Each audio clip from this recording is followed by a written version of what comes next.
வணக்கம். நான் டைரக்டர் ராஜேஷ் பேசுகிறேன். ரீசெண்டாக ஒரு ஆடியோ லான்ச் ஃபங்க்ஷனில் வந்து நான் பேசும்போது இந்த மாதிரி பால் டப்பா, அதாவது மக்காமிசி பாட்டு இருந்தா இல்லையா பிரதரில், அந்த பாட்டு கூட பெரிய ஹிட், ஆல்மோஸ்ட் 25 மில்லியன் வியூஸ் போயிருக்கு யூடியூப்ல. ஸோ அவரு வந்து பிரதர் படத்தோட ஆடியோ லான்ச்சுக்கு நான் இன்வைட் பண்ணப்போ வரல, நான் ஃபோன் பண்ணி கூட்டப்போ கூட அவர் வரல அப்படின்ற மாதிரிலாம் சும்மா ஃபன்னாக ஜாலியாக பேசியிருந்தேன்.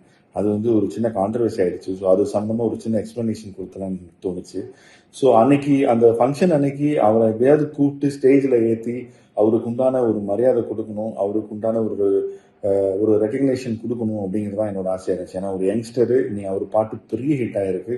ஸோ ஹாரி சாரோட ஒரு ஸ்க்ரீன் ஸ்பேஸ் கொடுக்கணும். ஏன்னா இன்னைக்கு லிரிக்ஸ் ரைட்டர்ஸ், சிங்கர்ஸ் எல்லாருமே அப்படி ஒரு மேடை கிடைக்கல அப்படின்னு எங்கிட்டு இருக்காங்க. ஸோ அது கொடுக்கணும் அப்படிங்கிறது தான் என்னோட மோட்டிவாக இருந்துச்சு. ஸோ அதனால எப்படியாவது ஒரு வரணும்னு நினைச்சேன்.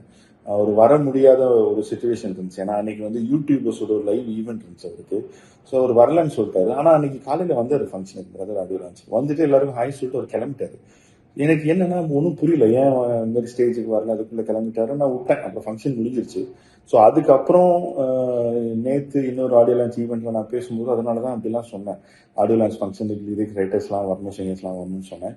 பட் லேட்டர் தான் எனக்கு தெரிஞ்சது என்னன்னா, அன்னைக்கு வந்துட்டு எல்லாருக்கும் ஹாய் சொல்லிட்டு அங்கே போயிட்டு யூடியூபர்ஸ் ஈவெண்ட்டும் அவர் அட்டன் பண்ணிட்டாரு, அதுக்கு தான் போயிருக்காரு அப்படிங்கிற விஷயம் எனக்கு லேட்டராக தான் தெரிஞ்சுது.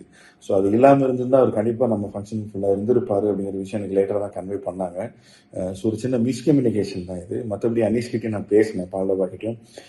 உண்மையிலே நம்ம ஃபங்க்ஷனுக்கு வந்து ரொம்ப எக்ஸைட்டடாக இருந்தார். அவரோட ஃபர்ஸ்ட் ஆடியோ லான்ச் ஃபங்க்ஷன்லாம் சொல்லிட்டு இருந்தாரு. ஸோ ஒரு மிஸ்கம்யூனிகேஷன் தான் ப்ரோ. சும்மா ஜாலியாக ஃபன்னாக தான் நான் பேசுகிறேன். நீங்கள் எதுவும் தப்பாக நினச்சிக்காதீங்க.